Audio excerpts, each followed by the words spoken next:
Con casi 7 décadas de operación, el antiguo Palacio Jaya Alai de Tijuana es uno de los pocos inmuebles que le dan sentido de historia e identidad a la ciudad, pero no está considerado oficialmente como patrimonio histórico. Localizado en la Avenida Revolución, entre las calles Séptima y Octava, el edificio denominado Jaya Alai Games fue sede durante más de 50 años del frontón, el deporte más rápido del mundo, donde participaban los mejores pelotaris del orbe y al que asistían infinidad de personalidades internacionales del deporte y los espectáculos. Su estilo morisco destaca en una de las avenidas más famosas y transitadas del mundo. Desde cualquier perspectiva resalta la edificación pintada de blanco y crema, que se complementa con la estatua de un pelotari en posición de juego sobre un globo terráqueo, obra del escultor Eduardo Corella. El esplendor que atraía celebridades. Así era nombrado el Jaya Alai. Era una época esplendorosa, menciona Mario Escobedo Lavín, director general del espacio.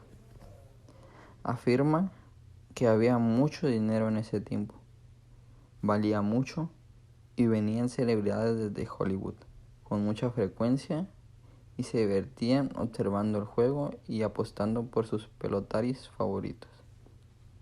De personalidades de fútbol americano, beisbolistas connotados y artistas desde John Wayne hasta Broderick Crawford. En 1947, cuando fue inaugurado en San Diego, todavía no existían los equipos multitudinarios de fútbol americano, hockey, béisbol o soccer que conocemos hoy en día, dice Escobedo. Entonces, el Jaya Alai ofrece un espectáculo novedoso. Por eso atraía a mucha gente. Era un espectáculo muy llamativo. Hasta hoy en día se le conoce como el deporte más rápido del mundo, ya que la pelota alcanza una velocidad de 187 millas, lo cual equivale a 300 kilómetros por hora. Y eso generaba mucha expectativa en la gente. Hoy en día conocido como el Foro, el inmueble funcionaba más como un espacio para llevar a cabo eventos de índole cultural, de espectáculos y conciertos musicales. Artistas destacados del país se han presentado ahí, incluso algunos políticos, como Enrique Peña Nieto, lo han utilizado para sus actividades. 2 décadas de construcción. La construcción del Jaya Alai comenzó en 1928. Para su estructura se utilizó el mismo cemento con el que se hizo la presa Abelardo Rodríguez, ya que en ese tiempo no había cementeras en Baja California, y aprovechando las circunstancias para ambos proyectos, el material se importó de Holanda. Durante la etapa de construcción, el inmueble tuvo que sortear distintos sucesos durante 19 años, que le impidieron su inauguración y apertura al público en la fecha que el señor Mariano Escobedo González había estipulado, la cual era 4 de julio de 1935. En la época en la que se creó el Jaya Alai, supuestamente las únicas fuentes de trabajo que había estaban en el hipódromo y en la empresa de toros, y cada una consistía en tener distintas temporadas, por lo cual una se contemplaba de la otra y en viceversa. Y el frontón del Jaya Alai vino también a ser una de las principales fuentes atractivas turísticas, lo cual representa un impacto económico y una relevancia arquitectónica o turística, ¿no? Después de una temporada de mucho auge en el frontón y tras la muerte de Mariano Escobedo González en agosto de 1960, quedó a cargo el empresario Kurt Hummel, uno de los fundadores del edificio, mediante un grupo de gente que venía del Hipódromo de las Américas en la Ciudad de México, con esa experiencia dada. Y 6 años posterior a eso, en 1966, Escobedo tomó la responsabilidad de la empresa y hubo un nuevo impacto en el lugar, una nueva etapa a la cual se dirigía el Jaya Alai. Él mencionaba que trabajó con muchos empleados tijuanenses que ya eran mayores, por lo tanto ellos ya habían visto el principio de Tijuana y platicando con ellos y en unas conversaciones laborales le comentaban que ellos le tocó escuchar muchas anécdotas de lo que en un principio fue, ya que coincide con el tiempo de la Segunda Guerra Mundial, en cuanto eran los inicios del impacto turístico aquí en Tijuana. La ciudad de San Diego tiene una base militar de las cuales han sido muy importantes para Estados Unidos y ha tenido una fuerte concentración de personal y de personas.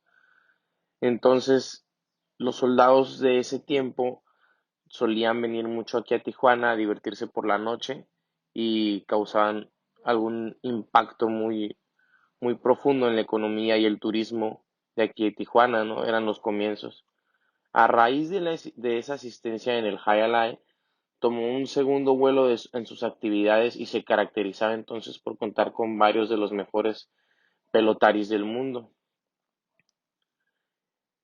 El edificio experimentó varios cambios en su estructura, como en marzo de 1957 cuando se incendió y se destruyeron 2/3 partes, pero eso fue solamente parte de la estructura, ya que la fachada quedó intacta y podía, podía apreciarse el mismo impacto arquitectónico que tenía en ese momento, aunque las actividades estaban suspendidas por cierto tiempo en lo que se restauraba la construcción y en lo que había otro, había otro comienzo para las actividades. Según Escobedo, después del auge que siguió la apertura, en 1968 hubo una buena racha a raíz de la huelga de pelotaris en Florida que vinieron a Tijuana. Esto causó un gran impacto turístico y especialmente económico en la ciudad de Tijuana, ¿no? Después de eso tuvieron unas temporadas altas y otras temporadas bajas, porque los mejores pelotaris venían del norte de España y el gobierno mexicano intentó impulsar el deporte en el país, tratando que nosotros mismos, los mexicanos, participáramos. Y sí hubo algunos buenos participantes mexicanos, pero el juego no volvió a ser lo mismo, ya que obviamente la diversidad de culturas también tiene un impacto en cualquier estructura de juegos o de participación en equipo que se exista. La muerte natural de este edificio ocurrió cuando entró la modalidad de apuesta satélite.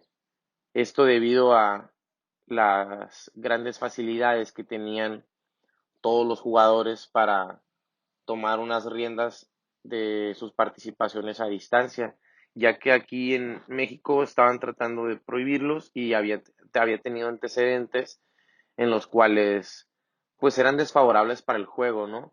Entonces el juego de las apuestas ya podía someterse a un criterio a distancia y la participación presencial no tenía que ser obligatoria. Por lo tanto, el impacto turístico y al igual que el impacto económico tuvieron una redundancia negativa en lo que proseguía del tiempo en el que se iba a estar jugando o en el que se iba a participar, en lo que se iba a utilizar el edificio para esos fines, ¿no? Entonces tenía que cambiar de giro y obviamente la sustentabilidad económica ya no podía ser la misma.